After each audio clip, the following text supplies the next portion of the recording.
So, what's going on, everybody? Welcome back to the channel where we discuss all things golf wing and streetwear. And before we get into this video, I kind of just want to address the fact that it's kind of been a while since we've last seen each other. I've had some things going on in my personal life that I needed to kind of step away from the channel for a little bit and go handle. We're also kind of in the middle of what I call the dead period of golf, which pretty much means that there's not a lot going on right now. We're not seeing, a lot of announcements from golf, not a lot of leaks, new products, stuff like that. There just isn't really much to talk about right now. And being that I had both of these things going on, a lot of stuff going on in my personal life and not a lot of stuff to make videos about, I figured it was just the perfect time for me to kind of step away from the channel for a little bit, take some time to focus on my personal life, get those things handled, and then come back to the channel once I had it all worked out. And now I've taken that much needed break, and that's not to insinuate I don't love what I do. I love filming these videos, but I really did just need to take some time away and, just focus on myself for a little bit. But now we are officially back, and I should be uploading on a fairly regular schedule from here moving forward. In my small break, I was able to brainstorm a lot of really cool video ideas that I'm really excited to get shooting on. They should be really sick, and I think you guys will really enjoy them, so just stay tuned for those. I know that you all are used to more frequent uploads, but I do really hope that you all understand. But I don't really want to take too much of your time talking about that. I just wanted to kind of provide some clarity for why I haven't uploaded for a week or two. With that being said, let's go ahead and get straight into this video, guys. And as you all have probably seen by the title, in today's video, we are going to be doing a tier list of every golf wing season ever. I've done a similar video to this once before on the channel where I just did kind of a regular top 10 ranking of all the golf wing seasons that had came out at that time. And I decided to update this video for a couple of reasons. The first being that we have, of course, had two brand new golf wing seasons come out since I updated that last video. But another reason is I'm much more of a fan of doing these tier list type videos rather than doing just a regular top 10, because I feel like tier lists are a much better representation of how you really feel about whatever it is you may be ranking. Because I remember back when I filmed my top 10 video, I had a lot of difficulty on how I was going to rank the seasons, because there were a lot of them that I felt were kind of on the same level, and I had to put one above or below the other one, which I really didn't feel technically comfortable doing. And with these tier lists, you can kind of put them on the same level, and with the grading system it provides, you can go a lot more in depth about how you actually feel about the season. So my ranking on this list might be slightly different than the ranking I went with on the last list I did, and I just thought that it would be really cool to kind of compare and contrast how I would rank the seasons now versus how I did them back about a year ago. Also, one more thing before we get started, I did make this tier list myself. It will be linked down in the bio below along with my Instagram if you would like to make one for yourself. I have a ton of fun doing these tier list videos, and I love seeing your all, so if you feel obligated, you can link it down in the comments below or hit me on Instagram. I love having discussions with you all about stuff like this. I think it's really fun because I know hardly anybody's tier list will be the same, and you probably will agree or disagree with a lot of the picks on here. So if you'd like to do one on your own, just check out the link down in my bio below. But with that being said, let's go ahead and get straight into the video. So switching the view up here, you should be seeing the tier list somewhere next to my head, either to the left or the right. And I personally figured the easiest way to go about this was to just go in order of when the seasons came out. So we're going to start out with fall winter 2013 and of course go all the way up to winter 2020. So starting out this video, of course, we have fall winter 2013, and I'm going to start this video out maybe being a little controversial because I know a lot of diehard golf wing fans hold this season really near and dear to their heart. This season was just overall not really my style, and I know that it was definitely intentional, but a lot of the designs around this time were really childish, sometimes pretty controversial, and I understand that that kind of made sense for the time that this came out in,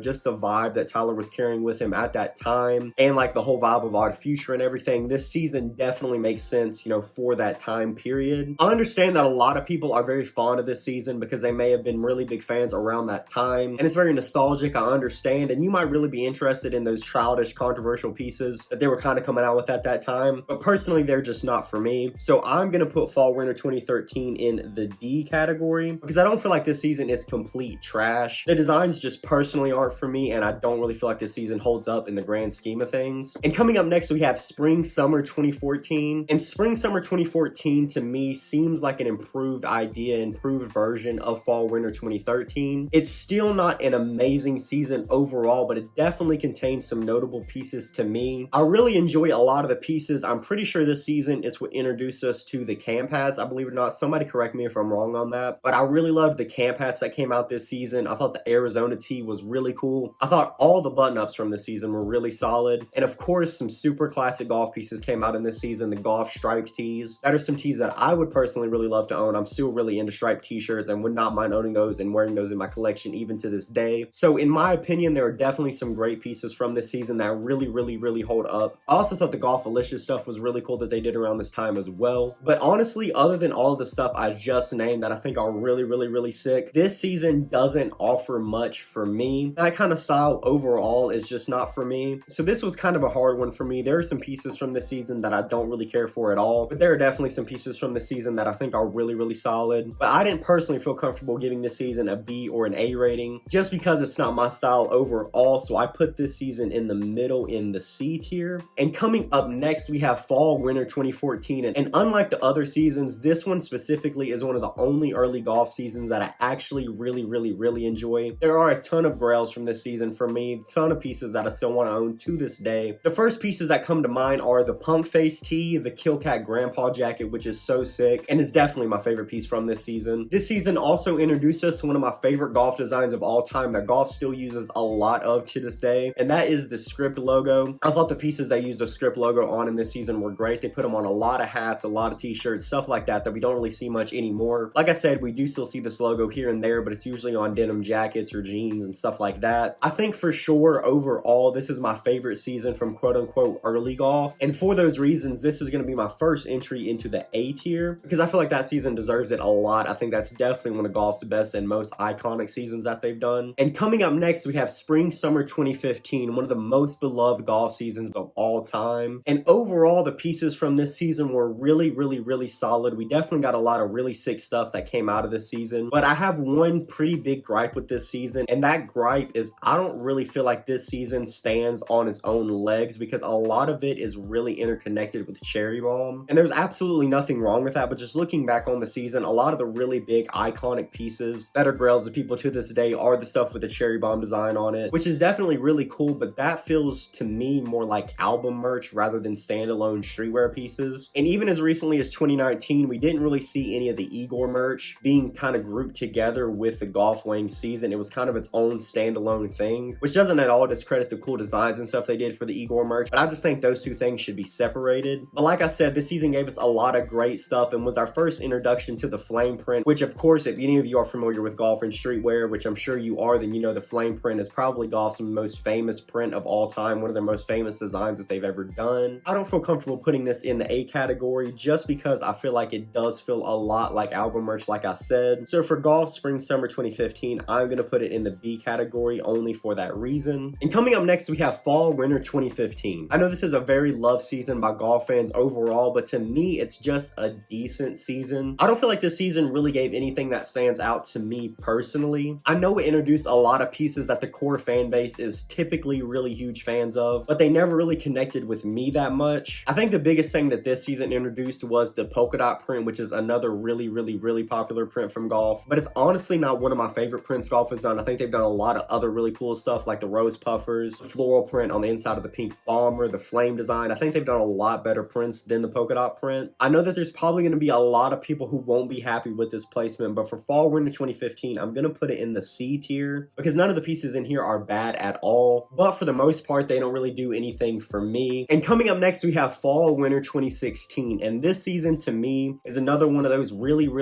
iconic golf seasons. There was a ton of really sick stuff coming out around this time. This was the first season where we got introduced to Golf le FLEUR, which at that time was strictly for the shoe company he was going to start. It's still of course for the shoes, but it's evolved into something a lot more, and I'm definitely really excited to see where it goes. We also had the first fashion show that Tyler did, which was also so sick. I really wish I could have attended that in person. Also, a lot of the pieces that came out around this season are pieces that I love. We had a lot of animal print stuff, which is personally something that I love. I really enjoy animal print, you know, just pieces on anything, and that's something we see from golf even today. We see a lot of leopard print, and even I'm pretty sure they had like the frog skin button up in autumn 2020. So we still see a lot of animal print incorporated into golf today, and for good reason. I think those pieces are really sick. Lots of really iconic stuff was happening around this time, and honestly to me, this was the last drop of what we got that I kind of consider classic golf, if that makes sense. It's kind of starting in 2017, golf kind of started to take on a bit of a different vibe, a different aesthetic. Tyler started maturing a lot after this season, and his style in golf kind of started reflecting that. So this season to me marks the end of what a lot of people consider to be classic golf. It's honestly not a season I would put in the superior tier. I'm being very picky about which seasons I put there, but I definitely think this season deserves to be put in the A category. And coming up next, next, we have fall winter 2017. And this was overall a very good season to me, but we didn't have any like extremely iconic pieces. You could definitely make arguments, you know, for the flame puffer, for a lot of the punk face pieces, but those were just already established designs that they were kind of building on top of, which there's nothing wrong with that because those pieces are great, but really didn't get introduced to that in this season. Overall, I just don't think anything from this season really jumps out to me. And to be honest, fall winter 2017 feels like a weird middle child to me. Like, it was kind of the transition from classic golf into current golf. Like, it still had a little bit of that classic golf vibe, but it was definitely starting to take shape and breathe through a little bit of that aesthetic that we know golf for today. And like I said, this is just a pretty solid season to me. Nothing's jumping out to me, but I don't really feel like it deserves to be put in the C category. So for fall winter 2017, I'm going to put this in the B tier. And coming up next, we have autumn 2018, which is actually the season I started really collecting golf. I had always known about golf and I always was a fan of Tyler, but around 2017 when Flower Boy came out, I became a really big fan of Tyler and started paying a lot more attention to golf. But I didn't have as much money in 2017 as I started to get in 2018, so I wasn't able to collect as much in 2017. Plus, like I said, a lot of those 2017 pieces weren't really jumping out at me. And to me, this is the first time we actually started seeing pieces kind of having that real LeFleur aesthetic that we all know Tyler's style to be having nowadays, which is something that I love. That's personally my favorite stuff from Golf Wang, is stuff that kind of has that LeFleur aesthetic. I hold this season very near and dear to my heart, like I said, and we had a ton of really cool stuff coming out this season. But as I was kind of going through, looking back at all the lookbooks, kind of refreshing my memory on what pieces came out when for this video, I kind of decided that I didn't feel comfortable enough to put this specific season in the superior tier because it just didn't connect with me on that level like a couple other seasons I will get to in just a second. Still a really dope season, a season that I'm a huge fan of, so I'm going to make this my next entry into the A category. And coming up next, we have winter 2018. This is personally my favorite golf season of all time. This has countless iconic pieces. Almost all the grails that I want to own from golf come from this season. Like I said, we did kind of see hints of that LeFleur aesthetic from the 2017 and 2018 season, but this is when we saw Golf and Tyler really hitting hard on those Golf LeFleur pieces. And like I've been saying, that is what I love from golf, and I think this season so far has done the LeFleur stuff better than any other season we've seen so far, and that's definitely what I come to golf for, are pieces that kind of have that LeFleur aesthetic. So I connect with this season a lot more than a lot of the other golf seasons. I really hope we see more pieces like this from that LeFleur drop that keeps getting hinted at, because maybe I'm wrong, but I think I speak for a lot of people when I say this is what I really want from golf now. I think this season is definitely one of my favorites. Almost every single piece I wouldn't mind owning in my personal collection. And if you haven't guessed from the way I've been talking about it so far, this is going to be my first entry into the superior category. And coming up next, we have summer 19, which is another golf season that I absolutely love. I think this was the perfect follow-up for winter 18. This was another phenomenal season with some really great pieces. My favorite golf piece of all time came out in this season. It is the LeFleur bomber jacket, and I think there was something really special that this season had that no other golf season really had done before. And what I mean by that is we had a perfect balance between pieces that early fans of Golf Wang would be interested in and really what newer fans of golf would be interested in. I think they executed this season perfectly. We didn't have as much of that real LeFleur vibe present as we did with winter 2018, but it was definitely still there. They revamped a lot of classic designs in really refreshing ways that I was personally really happy to see, and every single one of the new designs that I think we got from this season were also really sick. This season and winter 18 are my personal favorites and definitely take up a vast majority of the golf pieces in my collection right now. And if you haven't guessed already, this is going to be the second season I'm going to be putting in the S tier. These two seasons right here are really what made me fall in love with golf. And coming up next, we have winter 2019, which in my personal opinion was a really bad follow-up to two great golf seasons. This specific season overall felt really uninspired to me. I think my biggest gripe with this season is that with winter 2018 and winter 2019, they set up a really great stepping stone for what could become the next era of golf. And I definitely think that aesthetic's not completely gone with this LeFleur season we have coming up. However, I think they started moving in a really nice, new, refreshing direction with the past two seasons. And then with winter 2019, they kind of tried to go back and recapture the spirit of old golf with this season, because we saw the two new colorways of the flame puffer, and we also saw a lot of the polka dot stuff, and a lot of the designs on the t-shirts really were reminiscent of old golf. So I really think that's what they were going with here, and I just don't think it was executed really well. I feel like that old classic era of golf is definitely still loved, but you know, it's kind of like it's over with now, you know what I'm saying? I feel like they definitely should have kept trying to move in the direction that winter 18 and summer 19 did. So for me, winter 19 is going to be my only entry into into the F category. And coming up next, of course, we have Autumn 2020. This was a really good bounce back from Winter 2019, in my opinion. Overall, a really solid season. I know me personally, I was definitely satisfied with a lot of pieces from the season. It was definitely refreshing to see after Winter 2019. My only problem with this season is I don't think we're going to be talking about a lot of the iconic pieces from this season like years down the line, the same way we do a lot of pieces from 2015, from 2016, and the way we still kind of talk about 2018 and 2019. I don't think this season will really carry that same spirit. And a lot of people may disagree, because I know there were a ton of people that loved this season, and I definitely really enjoyed it too. But I just don't really see this season having that longevity that a lot of the other past golf seasons have had. So just off that alone, I'm going to put Autumn 2020 in the B category. And coming up next, the final season, we have Winter 2020. Once again, this is another extremely solid season, but I kind of feel like this builds off a lot of the stuff that I said for Autumn 2020. I personally enjoyed this season more than Autumn 2020. I feel like there were a couple pieces from this season that will definitely still get talked about. If this makes sense, this season to me definitely felt more like a Golf Wang season, if that makes sense, than Autumn 2020 did. Like, Autumn 2020 to me felt like, okay, this is just another really solid season with some dope pieces. But by the time Winter 2020 came around, I was like, this is a really, really cool golf season. I don't know if that makes any sense to anybody else, but it just felt more like golf to me. And although I did say we'll probably have a couple pieces that'll definitely still get talked about for a while, I think overall it kind of has that same handicap that Autumn 2020 did, where I don't really see it having an extreme level of longevity. So for that same exact reason of Autumn 2020, I'm also going to put Winter 2020 in the B tier. But I'm pretty sure that will complete the tier list, guys. Comment below and let me know your thoughts on my tier list. Definitely know what you agreed with and disagreed with this list. And of course, don't forget, this is linked down in the bio below if you guys would be interested in making one of your own. I hope you guys enjoyed watching this video as much as I enjoyed filming it. I really miss filming these YouTube videos, and I'm happy to be back. And as always, guys, if you like this kind of content, you would like to see more, definitely like this video and subscribe to the channel. I have a ton of golf and streetwear content coming moving forward. That'll do it for this video, guys. Thanks so much for checking this out. I'll see you in the next one.